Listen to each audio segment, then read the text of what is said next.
It's me, Mr. P, for Chapter 13 of FAKER. By the next week, El Capitan is up to 5 investors, and Dad has brought in more than $400,000. Oh, show me! Ariana demands when our father gives us the latest update. I give her an amused glance. What's the matter? Don't you trust us? It's just that I've never seen that much money before, she explains. Can you put it in the bathtub and swim in it? Dad laughs. That would be fun, wouldn't it? But it isn't in cash. It's just numbers on a bank statement. Some of it's already in cryptocurrency. But it's definitely money, right? She insists. Our father nods. Absolutely. And there's plenty more where that came from. In the next few days, I have appointments lined up with 6 more possible investors. I don't want to get ahead of ourselves, but I've never had an operation that shows so much potential. This could be the big one. I try to look as thrilled as the rest of my family, but all I can think of is the true meaning of cryptocurrency. Dad loves it because it's totally untraceable when we sneak out of Box Elder in the middle of the night to go hide on some offshore island. I'm sick of that life. I want to stay in the same place for a while. I want to stay here. That's the main reason I still haven't told my father about the emails. The last thing I want is a Houdini right now. And since we've already made so much money from El Capitan, Dad might even be more likely to call one and skedaddle. It's nerve-wracking. At school, I've been keeping an eye on Nathan, but I have to admit, he hasn't been any more of a jerk to me than he usually is. Whoever I see all turns out to be, the guy hasn't done anything so far beyond sending cryptic messages. How can we throw away a potential gold mine over a danger that might not even be a danger? But it's creepy to think that there's someone out there who knows. Scene change. On Wednesday, Logan and I are in the cafeteria having lunch when a newspaper is slammed down on the table in front of me, catching the end of my plastic spoon and sending it spiraling off into Logan's lap. Hey! He complains. Kaylee stands over us, her face a thundercloud. What do you have to say to this? It's a copy of the Chronicle, open to a double-page spread. The headline reads, all caps, Middle School Kids Call Foul on Local Environment Mess. I recognize the pictures immediately. They're the photos Kaylee and I chose from the Yap trip to Albion Pond. It's our article! I exclaim pleased. That's great, isn't it? Logan peers over my shoulder. No wonder people hate the media, he complains. Check out that picture of me. All you can see is that giant bug bite on my arm. It wouldn't have gotten giant if you'd left it alone, I remind him. You wouldn't stop scratching it, remember? That's exactly what I mean, Logan insists. They only focus on the negative. Read it, Kaylee says stiffly. She points to the last paragraph, especially this part. I squint at the fine print.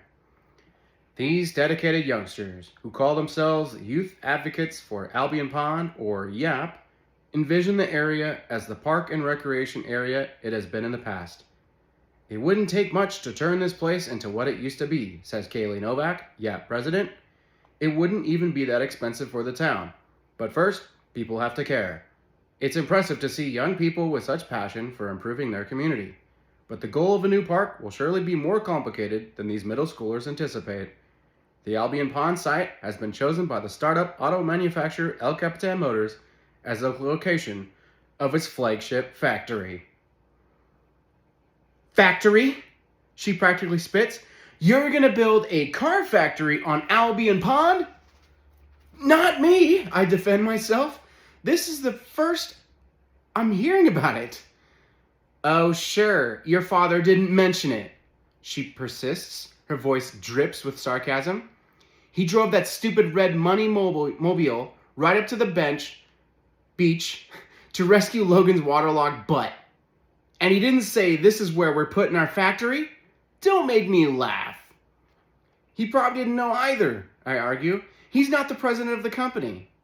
I don't add that there is no president because there is no company. I hate having to lie to my friends. It's like Spielman all over again. How are we supposed to read their minds? Kaylee pushes an El Capitan brochure under my nose. You don't have to read minds. Read your company's brochure. Sure enough, there it is on the back page. A town map with the Future Manufacturing Center in Box Elder, Tennessee. It doesn't actually say Albion Pond, but it's clear that's where it is.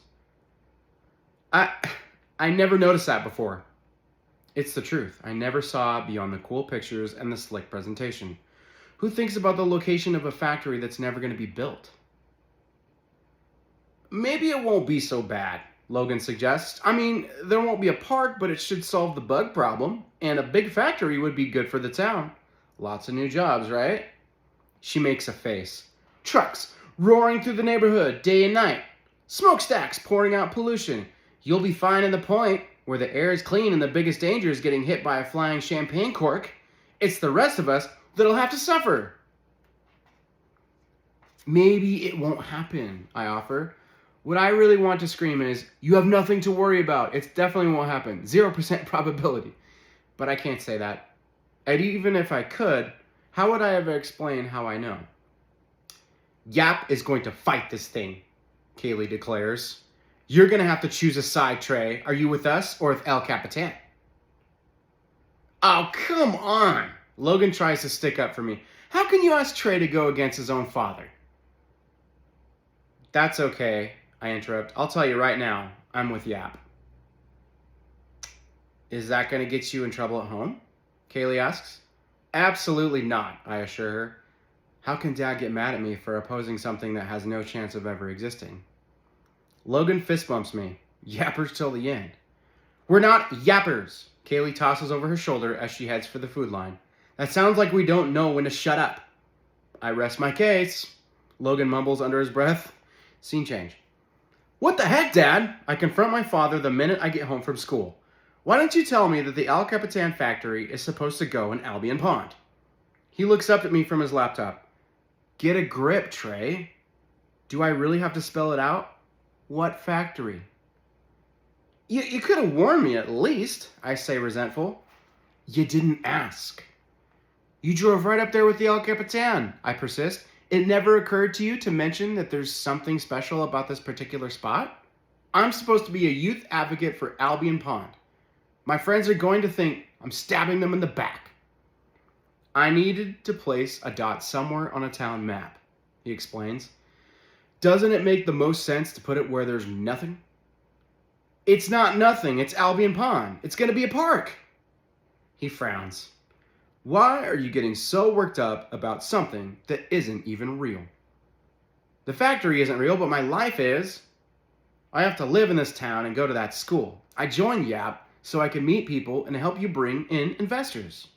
And you're doing a great job, he praises. There's a word for it. Professional. And now, you have to continue to be professional and walk the tightrope between your friends and our operation. If you'll remember, I told you joining this group wasn't a good idea. He's right. He did tell me, and I wouldn't listen, mostly because Yap meant Kaylee.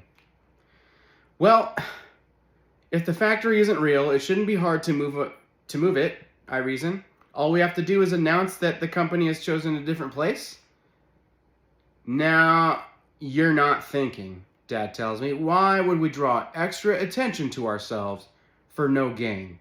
People might start looking into the old site versus the new site and stumble onto the fact that we don't own either one. Here's a good lesson for you, Trey. Less is more. Never say anything you don't have to. I can't argue. No one knows better than my father how to run an operation. I may be an equal partner, but when it comes to experience and smarts, I'm nothing compared to him. There are different approaches to any scheme, but security is job one. You never mess with anything that might get you caught. That is the ultimate disaster, the end of everything. This is the perfect time to tell him about I see all, but for some reason, I just can't do it. I actually feel the words loading up on the hopper behind my tongue, but my mouth stays closed. There's something I want to run by you, Dad goes on. Vince Romano called me this morning. He's ready to invest. That strikes a sour note with me. Yeah, I know El Capitan is a big hit, and we're bringing in new investments almost every day, including from the families of friends. But Logan is my first friend, my best friend. Sure, the Romanos are successful art dealers who won't suffer too much from losing a bit of money, but it stings when the Marks are people you're close to, who have made you welcome in their home, people who think it's funny that their cat has adopted you and are grateful for the time you rescued their son from the swamp. I have a flashback to Rudy. How hurt he was after the Lord Gladstone scam. It doesn't change anything. Family is everything, and this is the life we've chosen. Still, that doesn't mean I have to enjoy it. Great, Dad. There's a wrinkle, he continues. They've bought in a lot of new art lately, so they won't have enough cash on hand until some of the pieces sell. Vince offered a swap, the artwork of my choice in exchange for its value in El Capitan shares. Not sure whether I should take him up on it. I guess I kind of dropped the ball researching those paintings from Logan's house, I confess. Did you ever learn anything from the photos I took there? I sent them to a guy I know in the gallery business, Dad informs me. He says everything seems to check out, but he's in Europe right now and he can't be sure without seeing the actual pieces. What are you going to do? I ask. My father sits back with a thoughtful expression. It's a risk, but I'm inclined to go for it. Art always increases in value, and Vince has sold pieces to a number of families in the Point. The folks around here are a savvy group. They know what they're doing. A moment hangs between us. Some of those savvy pointers also have invested in El Capitan. And at the time, they obviously weren't being so savvy. That is the end of chapter 13. Thanks for joining me.